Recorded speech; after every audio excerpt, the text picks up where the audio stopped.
Booking and supporting an artist with a UK #1 has without a doubt been one of the highlights of my DJ career.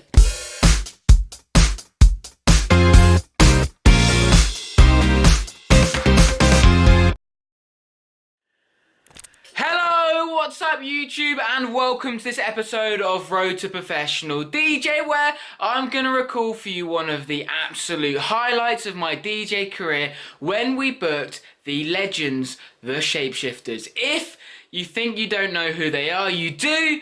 They released this UK #1 Lola's theme in 2004.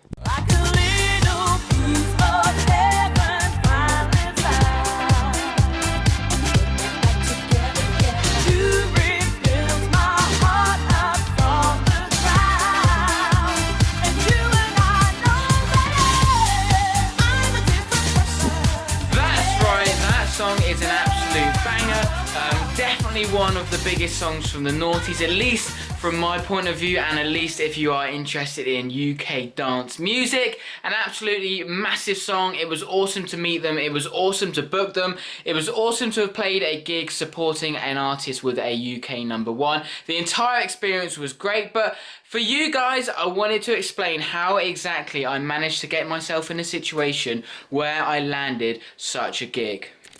So, as some of you may know, I do run a brand called Boxed In. We have been hosting and throwing parties in the UK, Southampton, for about 2 or 3 years. I've been helping and I now run the brand. I've been doing that for the last 1.5 years. We got ourselves into a situation where we could book a few really cool gigs, and it all happened through spending the time on growing my network. This gig actually happened about 4 or 5 months ago at the end of May. The beginning of the story as to how we landed that gig started about 6 months before that, when I saw somebody was looking to run some nights within Southampton in my local area by posting on some local groups. I reached out to him and told him I was a DJ, I'd be interested in playing. I also let him know that I do currently run nights in Southampton and that we would be interested on doing any joint ventures with them if they were keen on doing so. Fast forward 5 months down the line, we had arranged a gig. This gig was the first of 3, and our first DJ act that we booked was the ShapeShifters. So through finding someone on a group on social media, we ended up putting our money together, co-hosting 2 gigs together, and it was without a doubt one of the favourite gigs I have done to date. We have this awesome promo video made from the night.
As you can see, that was a wicked night. We had a really good time. The club, we got to a really good capacity. The ShapeShifters performed an awesome set, and of course watching Lola's theme go off in a venue that you've booked with the artist you've booked and the crowd absolutely loving it was a really magical experience. It was so good to actually see all that hard work going towards a gig and it going really well. So overall, it was an absolute wicked experience.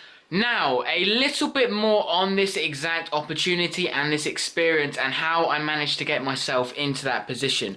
The entire reason I managed to get myself into the position where I found another brand who were willing to put on such a big event with me is because I was offering something to them. I didn't just go knocking on the door saying, please can I have a DJ set at one of your wicked cool nights, one of your nights where you're going to be willing on laying down a load of money and booking a really good venue in town and some really big artists. No, I didn't do that. Instead, when I approached the matter of co-hosting a gig, I said, look, I run a brand in Southampton. We've been doing some really good nights. We'd be interested in co-hosting with you. Left at that to start with, we entered some negotiations.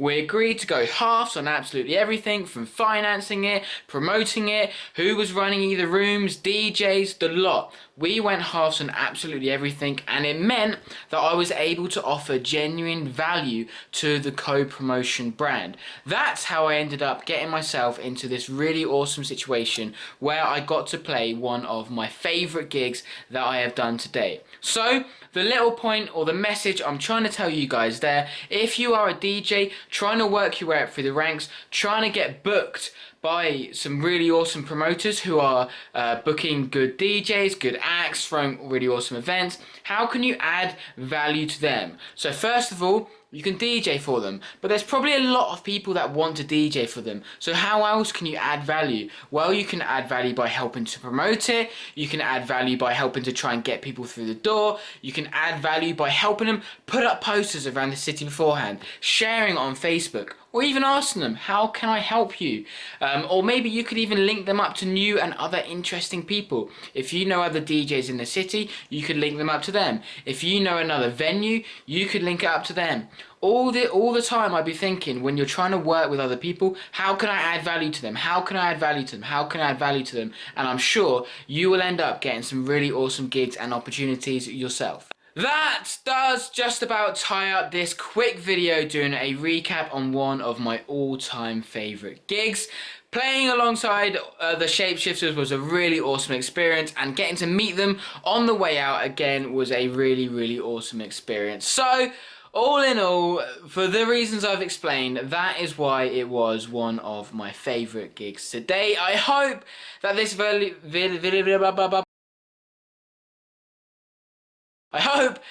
video has offered you and given you some value. I hope that you can perhaps take a few of the messages I've said and a few of the tips which got me into such a good position to play such a wicked gig. So then maybe some of you guys can get yourselves into those opportunities as well. If you do find yourself landing an opportunity like one of those because of something that I have said, or maybe have inspired you, or you're just doing really well in your DJ career, please do make sure you either put it in the comments below or go to Facebook, onto the Road to Professional DJ Facebook page, and send me a message. I'd love to chat with some of you guys out there and really hear how you're getting on in your careers and what gigs you've got going on. Also, any tips you may have for me. I try and give you guys tips on this Facebook page, but all in all, I'm on this road to becoming a professional DJ myself. So any tips, tricks, advice, things you can see I'm doing wrong or could improve, then please do let me know too. But this does just about tie up this video. Thank you so much for watching. Make sure you do hit that like button, and of course do subscribe for more good stuff coming soon. Cheers!